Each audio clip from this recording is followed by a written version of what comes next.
네, 안녕하세요, 여러분.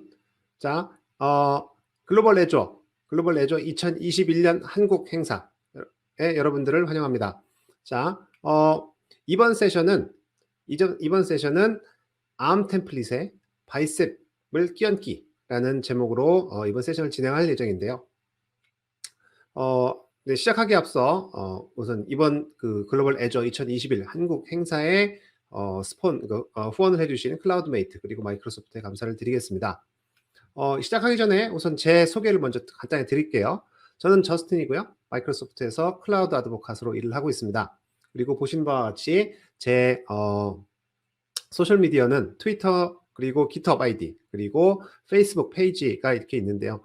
저는 뭐 소셜미디어에 항상 그 지방령으로 상주를 하고 있기 때문에 언제든 궁금한 거 있으시면은 거기다 남겨주시면 제가 바로바로 답을 드릴 수 있도록 하겠습니다.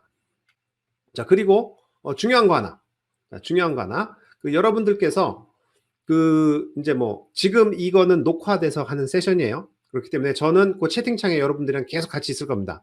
그렇기 때문에 이 세션을 진행하는 도중에 언제든 궁금한 내용이 있으시면은 바로바로 저한테 그 말씀을 주시면은 제가 바로 채팅창에 답을 드리도록 하겠습니다. 자, 그렇다면은 이 바이셉을 이제 말씀드리기 전에 앞서서 이제 간단한 배경을 좀 먼저 설명을 좀 드리는 게 좋을 것 같아요. 자, 무슨 말이냐면은 일단은 애저 클라우드의 어떤 이제 이런 여러 가지 서비스들을 사용을 하려면은 일단은 애저 클라우드에다가 리소스를 생성을 해야 됩니다. 그 리소스를 생성하는 그 과정을 가리켜서 프로비저닝이라고 하는데요. 그러면 어떤 식으로 프로비저닝을 하느냐? 굉장히 다양한 방법으로 프로비저닝을 합니다. 이제 그런데 어떤 방법으로 프로비저닝을 하든 그 근간에는 바로 이 애저 리소스 매니저라고 하는 요 방식을 통해서 모든 리소스를 관리를 해요. 그래서 ARM 내지는 ARM이라고 이제 우리가 부르는데요. 자, 이게 어떻게 되는 거냐면은 여러 가지 방법이 있다고 말씀드렸잖아요. 근데 그거를 이제 러프하게 두 가지 방법으로 나눈다 치면은 하나는 명령형 방식, 또 다른 하나는 선언형 방식. 요 두 가지로 이렇게 나눌 수가 있습니다.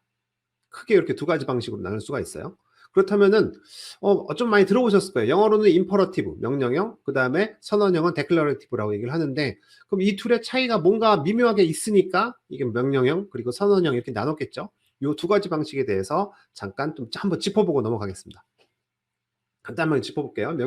왼쪽에는 명령형 방식에 대한 얘기, 오른쪽에는 선언형 방식에 대한 얘기가 되겠습니다.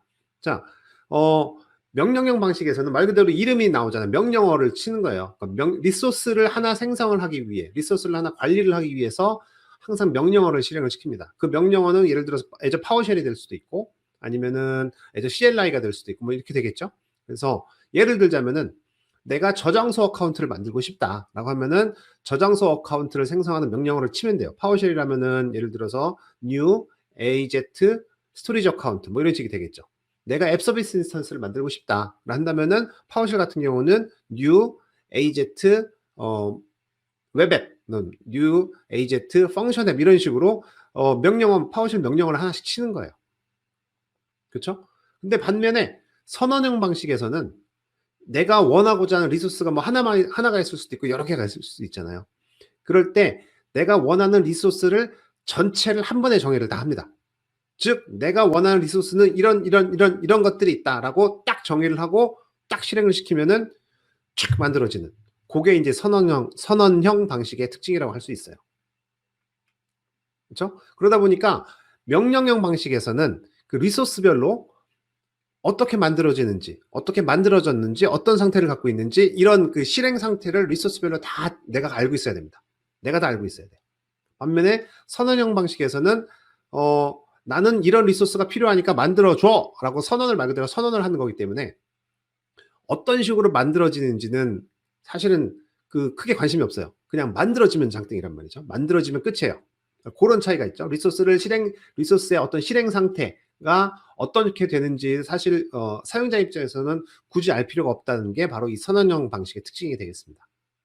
자, 그러다 보니까 리소스별로 그 실행 상태를 알고 있어야 된다고 그랬잖아요. 명령형 방식에서는. 그렇기 때문에 내가 어떤 리소스를 만들었을 때 그 리소스를 참조를 해서 다른 리소스를 또 만들어야 된다. 뭐 이런 식으로 할 그 경우가 있을 텐데, 그럴 경우에는 그렇게 다른 특정 리소스를 다른 리소스에서 활용하기 위해서는 바로 이런 상태에 대한 저장이 필요합니다.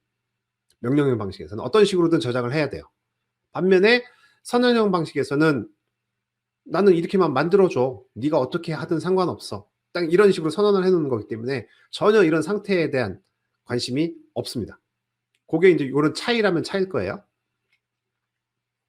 실제로 이런 명령형 방식을 이용한 것들로는 앞서 잠깐 언급을 했죠. 애저 CLI, 그리고 애저 파워쉘, 그리고 애저 SDK 뭐 이런 것들이 있고요.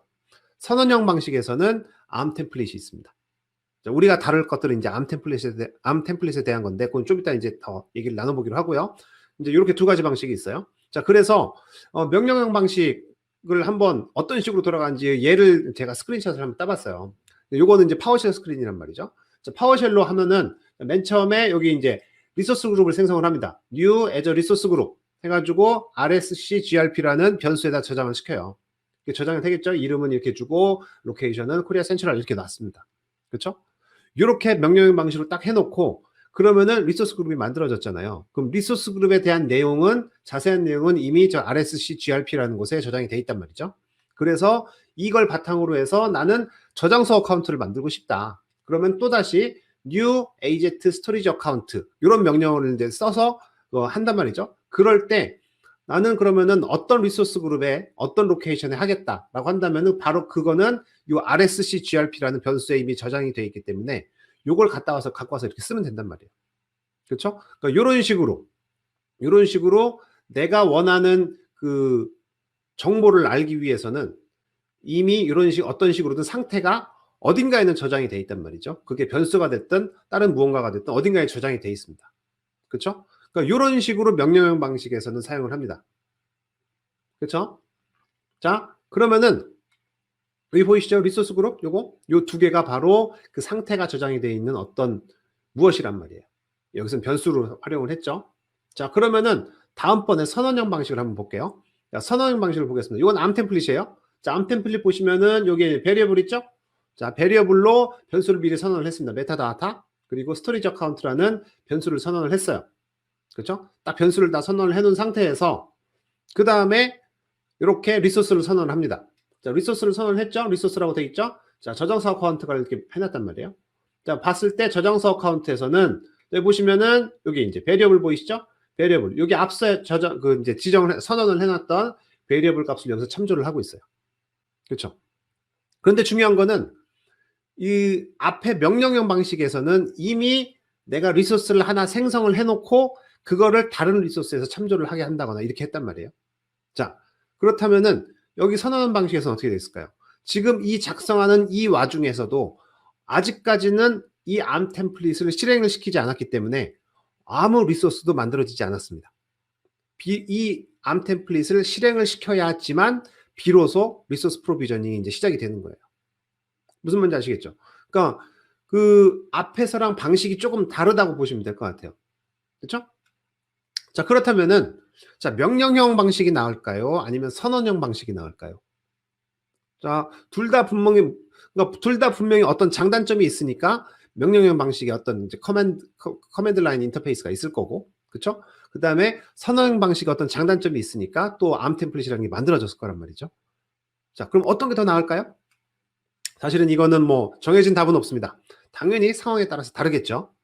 이제 커다란 룰이 하나 있다고 치면은 어떤 대규모로 어떤 반복적으로 돌아가는 그 프로비저닝을 해야 되는 리소스들이 있다고 쳐봐봐요. 동일한 리소스들이. 예를 들자면은 개발 환경 셋업을 하고 스테이징 환경 셋업을 하고 그다음에 프로덕션 환경을 셋업을 한다. 근데 동일한 리소스가 필요하겠죠. 그럴 경우에는 그 선언형 방식의 암 템플릿을 쓰면은 아무래도 그건 이미 템플릿이 만들어졌기 때문에 템플릿만 실행을 시키고 필요한 변수들만 바꿔주면 되니까 그럴 때는 암 템플릿이 낫겠죠. 반면에 내가 한두 개 빨리 뭔가를 만들어서 뭐 한번 돌아가는지 제대로 돌아가는지 한번 보고 그다음에 버리고 그런 느낌이 필요하다라고 한다면은 명령형 방식의 어떤 애저 CLI라든가 파워쉘이라든가 이런 걸 쓰는 게 낫겠죠. 그러니까 그렇게 생각을 하시면 될 것 같아요. 어떤 게 더 낫다라기보다는 상황에 따라서 이런 것도 써보고 저런 것도 써보고 하면 좋겠다. 단 이럴 때는 이런 장단점이 있고 이럴 때는 또 이런 장단점이 있다 정도만 알고 계시면은 내가 어떤 상황에서 어떤 걸 쓰면 되겠다 정도 알고 있으시면 될 것 같아요. 큰 그 룰은 내가 대규모로 반복적인 작업을 계속 반복하느냐 암 템플릿, 그렇지 않고 한두 번 만들고 마느냐 명령형. 이런 식으로 생각하시면 될 것 같습니다. 자, 그렇다면은 제가 계속 암 템플릿을 말씀을 드렸는데 이 선언형 방식의 암 템플릿을 그러면 쓰기는 과연 편할까요? 자, as a resource manager라는 컨셉이 생긴 거는 2014년부터입니다. 그러니까 당연히 암 템플릿도 그때부터 사용하기 시작을 하겠죠. 근데 이게 굉장히 구조가 복잡합니다. 구조가 제이슨 객체 하나 커다란 게 있어요. 근데 제이슨은 사실은 원래 제이슨의 태생은 간단한 데이터 형식을 이제 운영을 하기 위한 그거였는데 점점점 그 용도가 확장이 되면서 커다란 엄청난 이제 구조적인 그 객체를 정의하는 데 쓰기 시작했습니다. 암 템플릿이 그런 대표적인 얘기가 되겠죠. 그러다 보니까 구조가 복잡해서 굉장히 사용하기가 힘듭니다. 자, 여기 이제 적혀 있죠. 암 템플릿은 참 배우기 힘들다 적혀 있습니다. 근데 사실은 그 굉장히 어려울 수가 있지만 괜찮습니다. 익숙해지면 괜찮아요. 익숙해지면 괜찮습니다. 근데 이건 익숙해짐의 문제이지 사실은 암 템플릿 자체만 놓고 보면은 진입 장벽이 꽤 높은 편이에요. 러닝 커브가 굉장히 심한 편이란 말이죠. 자, 제가 방금 말씀드렸어요. 러닝 커브가 심하다라고 말씀을 드렸습니다. 그렇기 때문에 그 러닝 커브가 높다는 얘기는 처음에 배우려고 하는 사람들도 좀 어렵고 그 다음에 다 만들어지고 난 다음에도 유지보수하는데도 굉장히 까다로워요. 요게 이제 암 템플릿이 갖는 어떤 굉장히 큰 문제점 중에 하나였죠. 그래서 이 문제를 해결하기 위해서 다양한 방식들이 나오기 시작을 했습니다. 예를 들자면 뭐 테라폼도 나오기 시작을 했고, 그다음에 플룸이라는 이제 그 서드 파티 그 툴들 같은 게 나오기 시작을 했어요. 근데 그게 뭐 좋을 수도 있고 나쁠 수도 있긴 한데 일단 그거는 여기서 다룰 내용이 아니니까 우선은 그 암 템플릿의 어떤 대체제가 이제 그 서드 파티에서 나오기 시작했다는 게 중요한 것 같고요. 그러다 보니까 그러면은 우리 스스로도 암 템플릿이 뭔가 이제 러닝 커브가 높으니까 그럼 좀 고민을 해본 거죠. 러닝 커브를 좀 낮춰보자. 러닝 커브를 낮춰보는 방식은 어떤 게 있을까? 그렇다면은 일단 암 템플릿은 널리 사용되고 있으니까 이거를 뭐 새로 갈아엎기는 좀 애매하고, 그렇다면은 이거의 어떤 사투리격인 DSL을 만들어서 방언격인 DSL을 만들어서 조금 더 쉽게 암 템플릿을 만들어 볼 수 있는 그런 방식을 한번 찾아보자 라는 게 이제 그 고민이 이제 된 거죠. 고민을 시작한 거죠. 그러면서 암 템플릿에 보면은 우리가 불필요하게 그 작성을 해야 되는 부분들이 있어요. 그러니까 불필요하지, 꼭 작성을 해야 되지만 굳이 우리가 이것까지 해야 되나 싶은 이런 부분들이 있단 말이죠. 자, 그러니까 그런 부분들은 다 추상화를 시키고 내가 딱딱딱 필요한 부분만 선언할 수 있게끔 그렇게 한번 만들어 보자. 그런 고민을 하기 시작을 했다는 거죠. 자, 그래서 나온 게 바로 이 프로젝트 바이셉 프로젝트가 되겠습니다. 자, 그럼 바이셉 프로젝트에 대해서 이제 바이셉 프로젝트가 나온 배경에 대해서 말씀을 드렸어요. 자, 그러면은 간단하게 한번 소개를 시켜드리겠습니다. 이 바이셉 프로젝트에 대해서. 우선 현재 버전은 0.3.255 버전이에요. 자, 이 비디오를 녹화하는 이 시점에서는 0.3.255 버전이고요. 아직 GA는 아닙니다. 아직 제너럴리 어베일러블 하진 않아요. 하지만 0.3 버전 때부터는 지금 이제 프로덕트 그룹에서 거기서 실제로 이제 요 바이셉을 관리한 팀에서 계속 적극적으로 서포트를 하고 있기 때문에 실무에서 충분히 사용이 가능합니다. 자, 그리고 암 템플릿은 아까 그 제이슨 오브젝트라고 했잖아요. 제이슨 객체이기 때문에 제이슨 객체는 스키마가 정해져 있어요. 그래서 스키마에 따라서 그 객체가 선언이 되고 객체가 만들어져야 돼요. 그러다 보니까 파라미터 영역, 베리어블 영역, 리소스 영역, 아웃풋 영역 뭐 이런 식으로 딱 정해진 부분이 있단 말이에요. 그 안에서만 파라미터를 지정을 하고 그 안에서만 베리어블을 지정을 하고 그 안에서만 뭐 리소스를 지정을 해야 된다거나 이렇게 해야 되는데 유연성이 많이 떨어지겠죠. 반면에 바이셉은 그렇지는 않습니다. 바이셉은 내가 원하는 장소 어디에서든 내가 원하는 파라미터, 원하는 베리어블, 원하는 리소스 같은 거를 지정을 할 수가 있어요. 그렇기 때문에 암 템플릿보다 자유도가 상당히 높아졌겠죠. 그렇기 때문에 사용자 입장에서는, 개발자 입장에서는 조금 더 편하게 만들 수 있는, 사용할 수 있는 이제 그런 게 되겠습니다. 그리고 또 재밌는 게 그 암 템플릿은 워낙에 복잡하다 보니까 이거를 어떤 유효성 검사하기가 굉장히 까다로웠는데, 바이셉은 이제 만들어 놓고 그다음에 이거를 이제 암 템플릿으로 컴파일을 한다, 변환을 시킨단 말이에요. 그럴 때 컴파일하면서 동시에 문법 오류를 체크를 해줍니다. 그래서 이 부분이 굉장히 이제 편해졌죠. 그리고 또 재밌는 거는, 우리는 이제 바이셉을 통해서 암 템플릿을 만든다고 그랬잖아요. 당연한 거죠. 컴파일을 할 때 만들어지니까. 그렇다면은 기존에 있던 암 템플릿은 어떻게 하면 좋을까? 마찬가지로 이 바이셉 CLI를 통해서 이 기존에 있던 암 템플릿을 바이셉으로 변환을 시킬 수 있고, 그 변환을 시킨 거를 갖고 이제 우리는 그 바이셉 파일만 유지 보수를 하면은, 그러면 이제 암 템플릿은 자동으로 만들어지니까 그다음부터 큰 문제가 없겠죠. 그러니까 이 양쪽 양방향으로 변환이 다 가능하다라는 게 이 이제 바이셉의 요즘 그 특징 중에 하나가 되겠습니다. 그리고 요 바이셉 CLI는, 바이셉은 이제 그 커맨드 라인으로 돌아가기 때문에 크로스 플랫폼을 지원을 해요. 모든 윈도우즈, 맥, 리눅스 모든 플랫폼에서 다 작동을 하기 때문에 아주 좋습니다. 그 얘기는, 다른 얘기를 하자면은 어떤 CI/CD 파이프라인에서도 이 바이셉 CLI를 굉장히 자유롭게 사용할 수 있다는 얘기가 되겠죠. 또 재미있는 거는 이게 이제 Azure CLI랑 통합이 됐어요. 그 바이셉 CLI 자체만으로도 스탠드얼론 버전으로 사용할 수 있지만, 이렇게 Azure CLI랑 이미 통합이 잘 돼 있기 때문에 우리는 이미 이제 Azure CLI를 통해서 그 리소스 프로비저닝을 하고 하잖아요. 그렇기 때문에 바이셉과 통합이 돼 있다는 얘기는 바이셉 파일을 Azure CLI를 통해서 그 실행을 시키면, 템플릿을 실행을 시키면 된다라는 게 얘기가 되겠죠. 그래서 이렇게 편하게 하실 수도 있고요. 그랬을 때 내가 그럼 Azure CLI에다가 바이셉을 통합시키기 위한 방식은, 명령어는 바로 이 AZ 바이셉 인스톨 해놓으면은 바이셉 CLI가 바로 통합이 됩니다. 또한 어쨌든 바이셉 파일로 이제 만들어야 되잖아요. 막 이제 작성을 하다 보면은 어떤 인텔리센스라든가 이런 도움을 받아야 될 텐데, 자, 비주얼 스튜디오 코드에는 이 익스텐션이 있습니다. 바이셉 익스텐션이 있어서 이 익스텐션을 설치를 하면은 굉장히 편하게 인텔리센스의 도움을 받아서 작성을 할 수가 있을 거예요. 이거 굉장히 편합니다. 한번 꼭 써보세요. 자, 그렇다면은, 자, 이제 바이셉 파일을 한번 만들어 보겠습니다.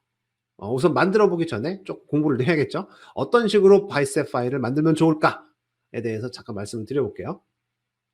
우선 암 템플릿이 크게 이제 몇 가지 영역이 있다고 말씀을 드렸잖아요. 파라미터 영역, 베리어블 영역, 리소스 영역, 아웃풋 영역. 이거 말고도 몇 개가 더 있는데 그거는 잘 쓰이지 않기 때문에 바이셉에서는 우선은 요 네 가지 영역에 집중을 하고 있습니다.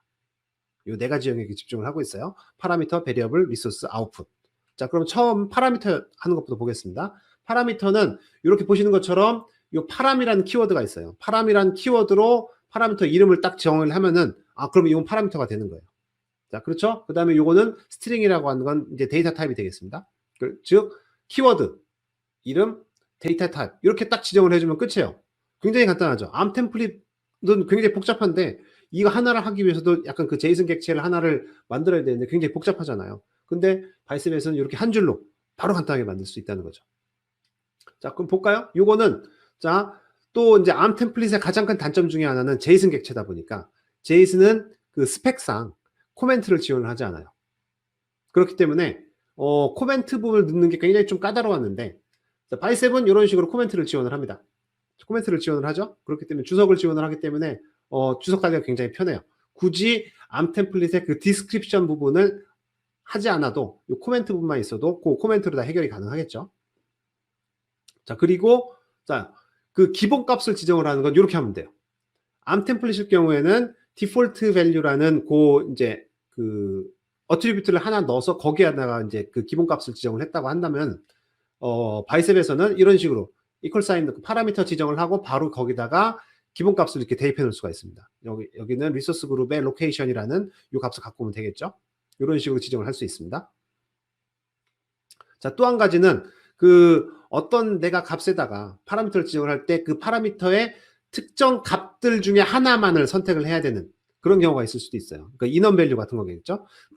그럴 경우에는 여기서 보시는 것처럼 이렇게 allowed라는 데코레이터를 사용하면 됩니다. 그래서 골뱅이 사인하고 allowed 해서 이렇게 이제 그 배열 값을 해주면은 요 인원 밸류 중에 이 인원 밸류 중에 하나만 요 skew, 요 파라미터에 사용할 수가 있어요. 이렇게 데코레이터를 사용하면 됩니다. 자, 그리고 마찬가지로 여기도 디폴트 밸류를 이렇게, 여기 이제 스탠다드 LRS, 스탠다드 GRS라고 되어 있는 요 부분을 이렇게 그 중에 하나인 값을 여기다 지정을 해주면은 기본값이 이제 지정이 되겠죠. 이런 식으로 파라미터를 작성을 하시면 될 것 같습니다. 자, 이건 베리어블이에요. 이번엔 베리어블 가겠습니다. 베리어블은 아까는 파람이라는 키워드가 있었는데 파라미터는, 자, 지금은 var라는 키워드를 통해서 베리어블을 지정을 해요. 지금처럼 이렇게 메타다타 해놓습니다. 근데 재밌는 거는 파라미터 같은 경우는 다타 타입이 있었잖아요. 그렇죠? 데이터 타입이 스트링, 뭐 인티저, 오브젝트, 어레이 뭐 이런 식으로 딱 지정을 할 수가 있는데 베리어블은 굳이 그렇게 할 필요가 없어요. 뒤에 이퀄 사인 뒤에 뭐가 오느냐, 어떤 것이 오느냐, 어떤 데이터 형태가 오느냐에 따라서 요 베리어블 자체의 데이터 타입이 정해집니다.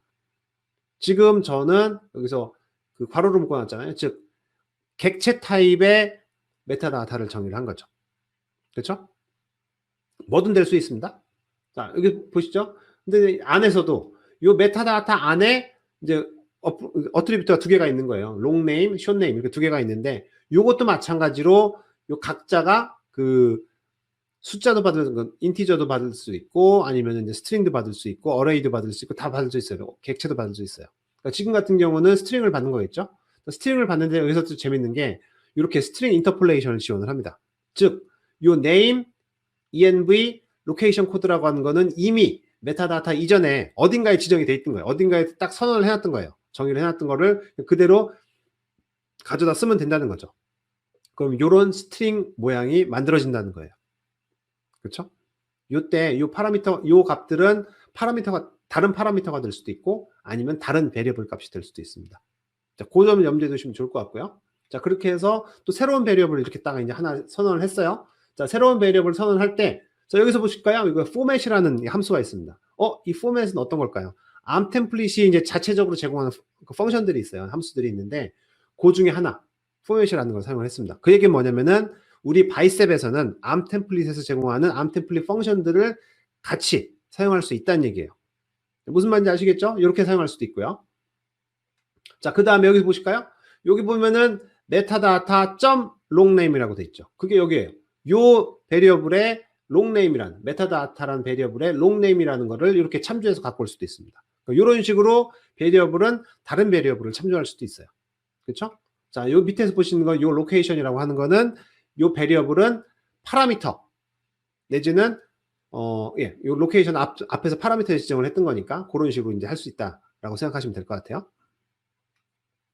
자, 이번에 리소스 보겠습니다. 자, 리소스는 이렇게 리소스라는 키워드를 갖고 사용을 해요. 리소스라는 키워드를 갖고 이 리소스의 유니크한 이름을 딱 지정을 합니다. 이 바이셉 파일 안에서 이 값은 유일해야 되겠죠, 당연히. 그 다음에 오는 게 바로 이렇게 해서 리소스의 타입, 리소스의 네임스페이스, 그리고 리소스 타입까지 이렇게 딱 지정을 해줍니다. 그리고 그 다음에는 이렇게 API 버전까지 딱 지정을 해요.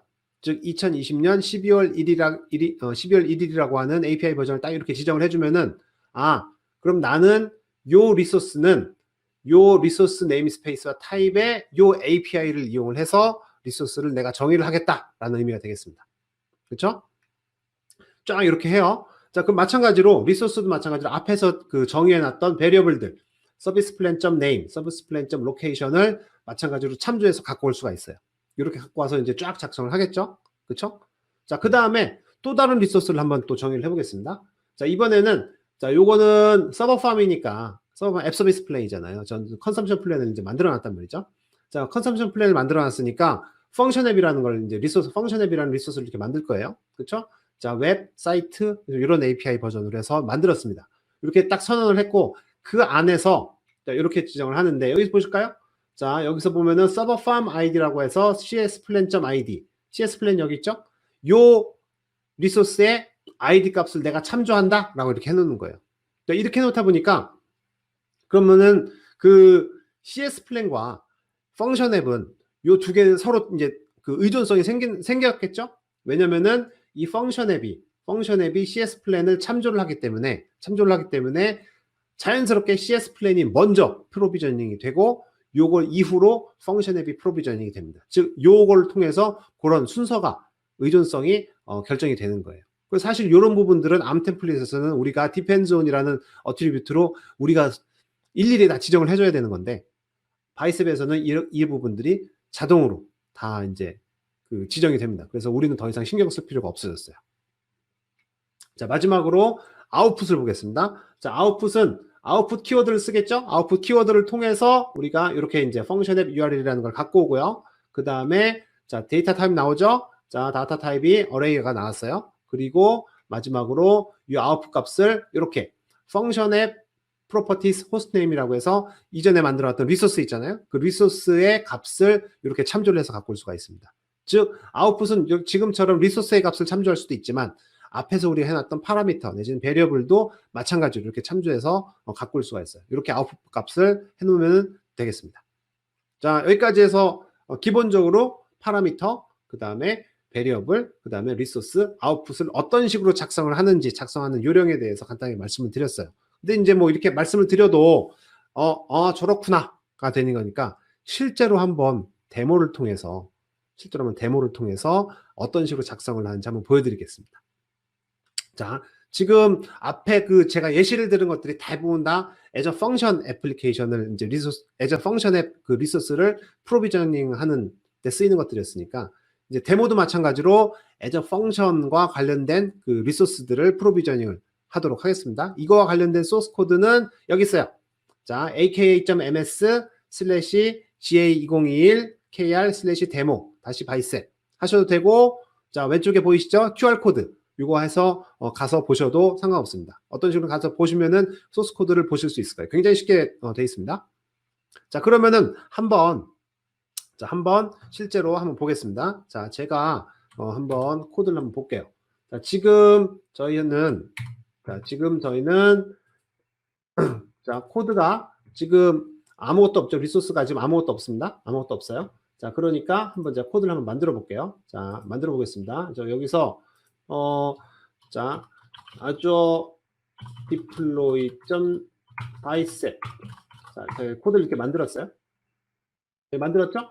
자, 만들었습니다. 지금 아무것도 없잖아요. 그쵸? 아무것도 없어요. 내용이 아무것도 없어요. 지금 저는 이제 기타 코드 스페이스를 쓰고 있는 중인데, 비주얼 스튜디오 코드랑 똑같이 생겼죠? 똑같이 생겼습니다. 자, 그러면 여기서 az bicep, 그 다음에 build 파일 하고, azure deploy.bicep. 자, 이렇게 하겠습니다. 그럼 실행을 시켜볼까요? 짠, 실행을 시키면은 뭔가 하나 만들어질 거예요. 자, 여기 만들어진 거 보이시나요? 여기 하나 만들어졌죠. 지금 저는 아까 바이셉만 있었는데 하나 만들어졌어요. 자, 볼까요? 봤더니만 뭔가 분명히 바이셉 파일은 아무것도 없었는데 이 제이슨 디플로이는 컴파일 하니까 deploy.json 암 템플릿이 만들어졌단 말이에요. 암 템플릿이 만들어졌고 여기 기본적으로 들어가 있는 것들만 이렇게 딱 들어가 있습니다. 자, 볼까요? 여기서 보시면은 여기 스키마 있죠? 그 다음에 메타다타 부분이 있습니다. 메타다타가 이 암 템플릿은 바이셉이라는 걸로 통해서 만들어졌고 바이셉 버전은 이거였고 현재 만들어진 타임 스탬프는 이거다라고 나와 있어요. 그렇기 때문에 이제 그냥 요 정도 알고 있다라고 생각하시면 될 것 같고 아직 아무것도 정해놓은 게 없기 때문에 리소스에 아무것도 없죠. 이렇게 만들어졌습니다. 그렇죠? 그러니까 요걸 바탕으로 실제로 이제 생각을 해볼게요. 우리가 뭐 만든다고 그랬죠? 우리가 펑션 앱 만든다고 했어요. 그렇죠? 근데 펑션 앱을 만들기 위해서는 그 전에 컨섬션 플랜이 있어야 됩니다. 그렇죠? 컨섬션 플랜도 있어야 되지만 우리가 저장소 어카운트도 있어야 되죠.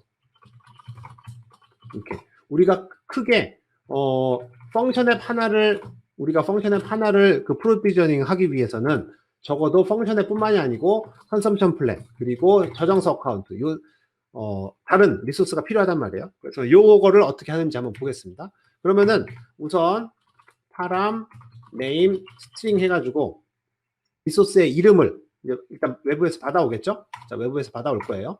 자, 그 다음에 또 뭐가 있을까요?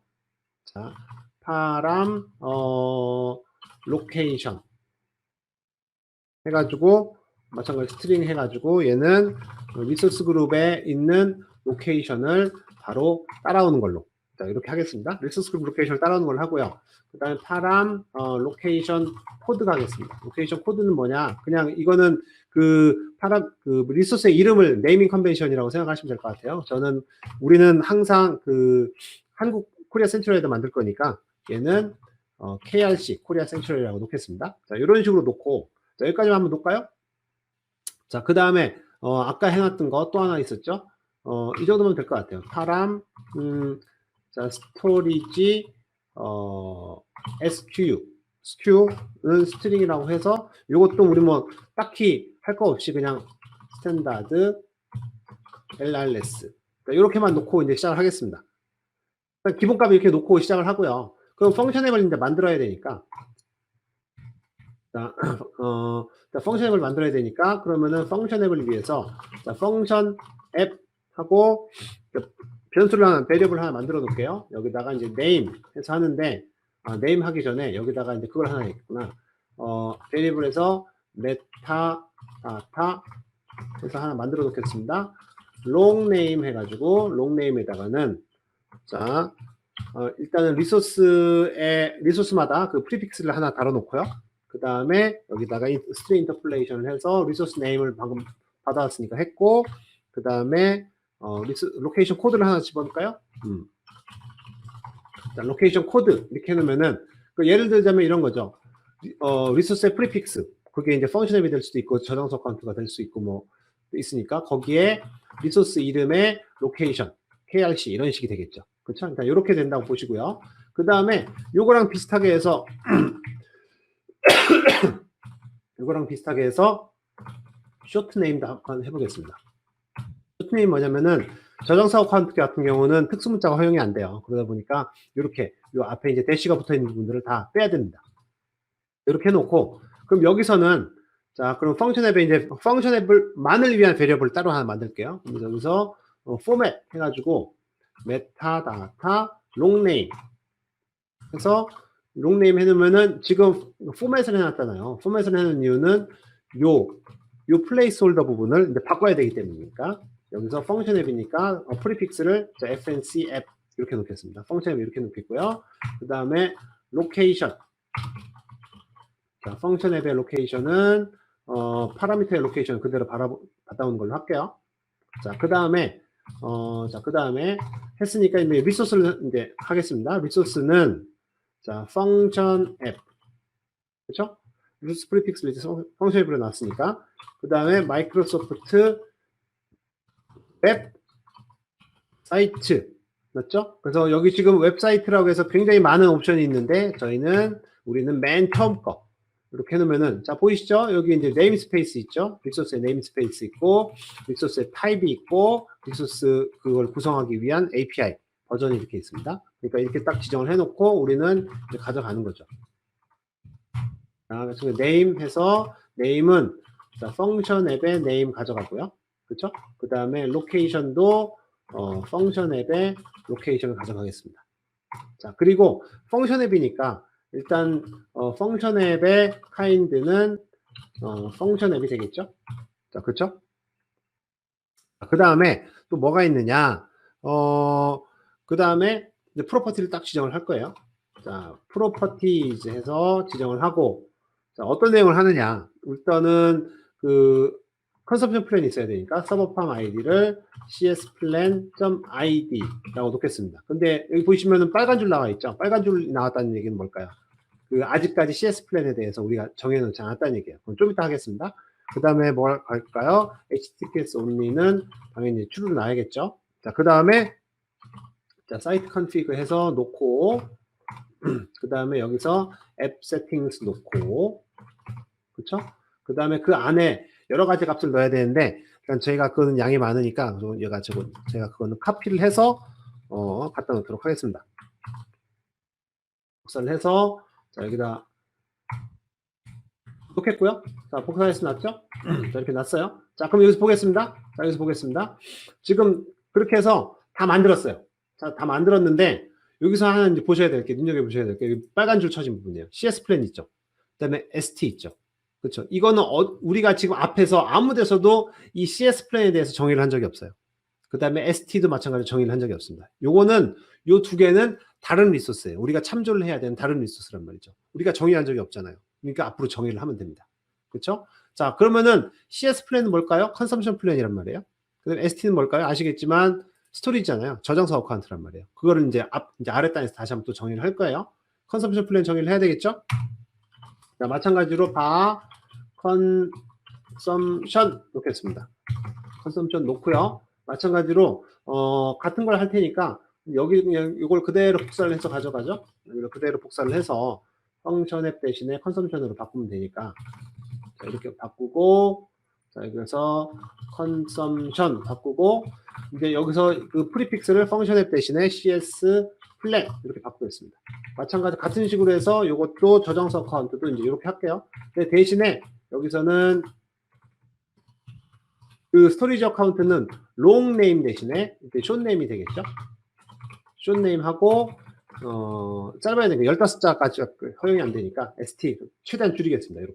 이렇게 줄였죠. 자 이렇게 해놓고 그럼 컨섬션 플랜은 마찬가지로 리소스 해놓고 자, 리소스에서 cs 플랜 이렇게 놓고 그 다음에 마이크로소프트 그 다음에 웹 그 다음에 서버 팜 해서 놨죠.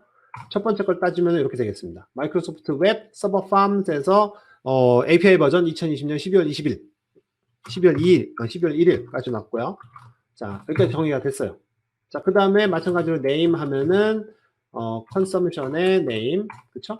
로케이션 하면은 컨섬션의 로케이션 다 가져오는 거죠. 이렇게 가져왔죠. 그 다음에 스큐는 펑션 앱이 될 거고요. 그쵸? 이게 아니겠네요.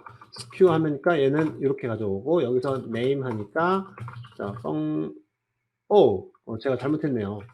스큐가 아니라 카인드네. 카인드가 자 펑션 앱이 될 거고 스큐는 컨섬션 플랜이니까 y1 그 다음에 티어는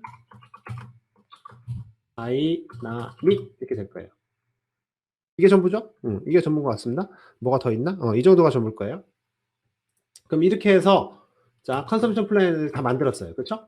자 그 다음에 자 스토리지 볼까요? 스토리지 보겠습니다. 이번에는 그러면 똑같은 방식으로 리소스 st 그래서 마이크로소프트 스토리지 그 다음에 스토리지 어카운트 해서 이거 나왔죠? 자 요걸 해서 마찬가지로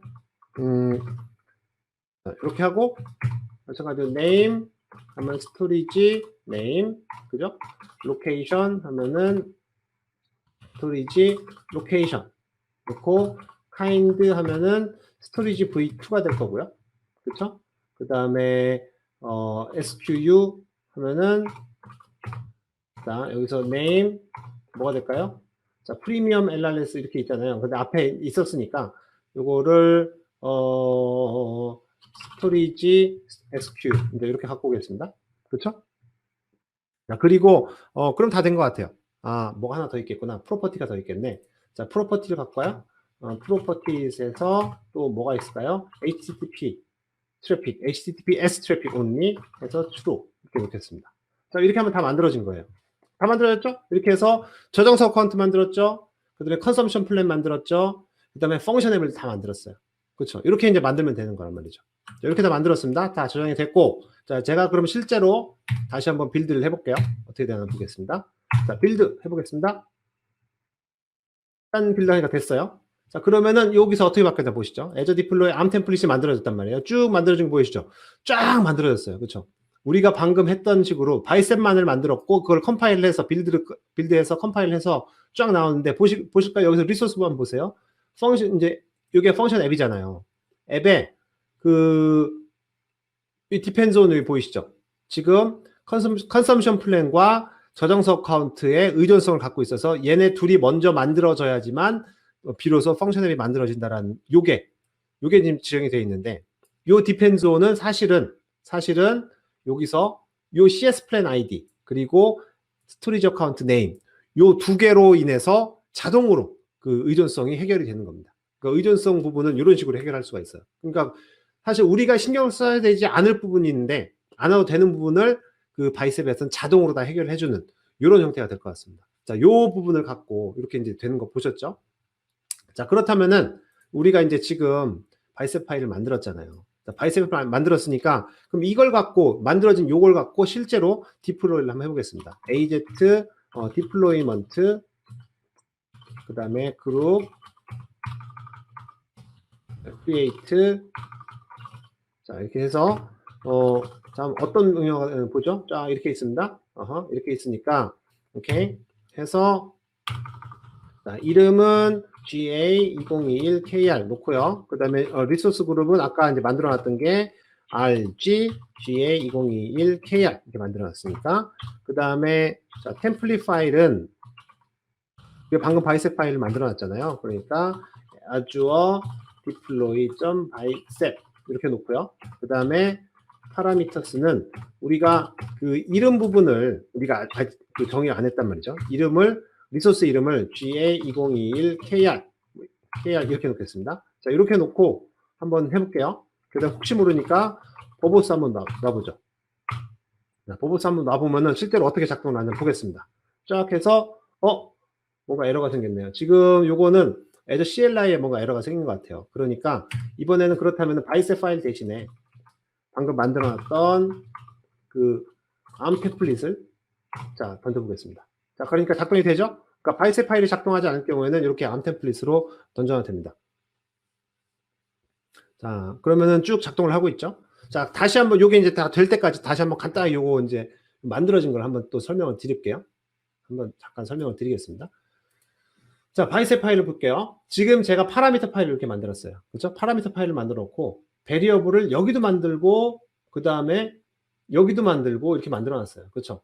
여기도 이렇게 만들어 놨습니다. 즉, 이 얘기는 아까 말씀드렸다시피 그 암 템플릿은 파라미터 영역이 따로 이렇게 있어요. 근데 베리어블 영역이 따로 있고 리소스 영역이 따로 있단 말이에요. 그러니까 베리어블 안에서만 베리어블이 들어가고 리소스 안에서만 그 리소스가 정의가 되는데 지금 우리는 베리어블과 리소스를 막 그냥 아무 데나 막 해놨죠. 심지어 제가 아까 잠깐 머뭇거렸던 이런 파라미터 있잖아요. 이런 파라미터도 여기 없고 이런 데 가서 상관없단 말이죠. 여기 이래 있으니까 아하, 그럼 내가 여기서 파라미터를 이걸 하나 받아볼까? 이런 식으로 이제 해놔도 크게 문제가 되지 않는다는 거죠. 이렇게 해놔도 그러니까 이런 식으로 장소에 구애받지 않고 바이셉 같은 경우는 굉장히 좀 편하게 우리가 작성을 할 수 있는 그런 장점이 있습니다. 요게 바이셉으로 만들 수 있는 가장 큰 장점 중에 하나고요. 자, 그 다음에 여기서 볼까요? 여기 지금 저는 88라인이 만들어졌네요. 자, 보니까 지금 얘 같은 경우는 일단 116라인까지 만들어졌죠. 조금 더 제가 뭔가 복잡하게 만들었을 수도 있지만 예를 들자면은 굳이 필요 없는 이런 이제 베리어블을 보여드리기 위해서 만들었던 건데 사실 이런 것들은 굳이 없이 그냥 바로 요 안에서 처리할 수도 있잖아요. 그러니까 얘 같은 거를 요 값을 요 포맷이라고 하는 요 값을 굳이 여기서 베리어블에서 할 거 없이 여기다가 직접 넣으면 상관없으니까. 그러니까 이런 식으로 해서 그럼 이런 라인들이 더 많이 줄어들겠죠. 더 많이 줄어들어도 얘가 116라인이 만들어지지만 얘는 그러면은 더 줄여서 한 70라인 아니면 60라인 정도까지 줄어들 거야. 한 절반 정도로 줄어들 거란 말이죠. 즉 코딩의 양도 굉장히 줄어들게 됩니다. 그러니까 굉장히 간결하고 쉽고 빠르게 만들 수 있는 게 바이셉의 장점일 거예요. 자, 그러면은 지금 다 돌아갔네요? 다 돌아갔죠? 다 돌아갔습니다. 자, 그럼 실제로 다 돌아갔는지 보겠습니다. 자, 지금 리소스가 만들어진 게 보이시죠? 자, 리소스가 만들어졌습니다. 자, 이렇게 해서 바이셉을 통해서 리소스를 선언하고 그거를 Azure CLI를 통해서 디플로이를 하는 프로비저닝을 하는 요 결과를 다 보여드렸어요. 자, 보셨죠? 자, 그러면은 여기까지는 데모를 다 보여드렸고요. 자, 이제 시간이 다 돼갔습니다. 자, 간단하게 정리를 하고 끝내겠습니다. 바이셉에 대한 소개를 했는데 자, 정리를 해볼게요. 맨 처음에 바이셉 프로젝트를 시작하게 된 그 배경에 대해서 왜 선언형, 명령형 이런 것들이 나오기 시작했는지 왜 바이셉이라는 그 프로젝트가 나오기 시작을 했는지 말씀을 드렸고요. 두 번째로는 그럼 바이셉 프로젝트가 어떤 식으로 돌아가는지에 대해서 바이셉 프로젝트 자체에 대해서 한번 소개를 드렸고요. 그 다음에 그렇다면 바이셉 파일을 어떻게 작성을 하는지 작성 방법에 대해서 파라미터, 베리어블, 리소스, 아웃풋 위주로 말씀을 드렸고요. 마지막으로 바이셉 그 파일을 실제로 만들어서 데모를 한번 보여드렸습니다. 자, 그렇다면은 바이셉에 대해서 좀 더 알고 싶다 하신다면은 GitHub 리포지토리가 있어요. aka.ms/ga2021kr/bicep 내지는 QR코드 찍으시면 되고요. 또는 내가 그럼 실제로 바이셉을 갖고 놀고 싶다 하는 플레이그라운드가 있습니다. 이거는 굳이 이제 본인이 갖고 계시는 그 비주얼 스튜디오 코드의 그 익스텐션 다운받아서 하셔도 되고 아니면 제가 아까 보여드렸던 GitHub 코드 스페이스 있잖아요. 그거를 거기서 바로 하실 수가 있기 때문에 기타 코드 스페이스를 쓰셔도 됩니다. 여기 이제 링크 가보시면은 트라이 바이셉 가시거나 QR코드 가보시면은 하실 수가 있어요. 그거 한번 해보시면 좋고요. 마지막으로 제 블로그 포스트입니다. 제가 제 블로그에 그 바이셉과 관련된 그 블로그 포스트들을 쫙 올려놨으니까 구경하시면 될 것 같아요. ga2021kr/블로그-바이셉 내지는 QR코드 찍으시면 되겠습니다. 자, 제가 준비한 내용은 여기까지고요. 다시 한번 이 행사를 위해서 후원을 해주신 클라우드메이트 그리고 마이크로소프트에 다시 한번 감사를 드리겠습니다. 자, 지금까지 제 세션 들어주셔서 감사드리고요. 자, 다음 세션에서 다시 뵙겠습니다. 감사합니다.